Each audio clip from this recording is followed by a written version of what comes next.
So they will explain their strategy in partnership. Partnership is a very broad concept. It is about partnering with startups, with fintechs, with large tech companies. We believe when we were founded in the time that nobody trusted the bank. So we were definitely not too big to fail. We created a bank that needed to regain the trust of the customer in a very poor country called Germany.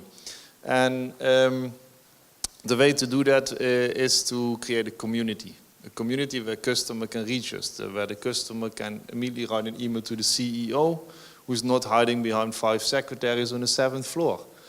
If you are a very small fintech company trying to solve one small problem that this big bank has, it might take a long time, and you have to do POCs, you have to do, find the right people to work with. However, if you are, let's say, I give an example, we have a joint venture in China with Bank of Hangzhou. It does consumer finance, and if you are a fintech company like the big data company in China called 100 Credit, they want to work with our company there. It takes less than 1 month to have it up and running and contract signed. And I think the community, the very new startup community needs to learn about how banks work, and banks needs to learn how customer-centric banks like Fidor or Simple, in our case, actually teach something to our traditional way of dealing with things, which is the whole point of partnership.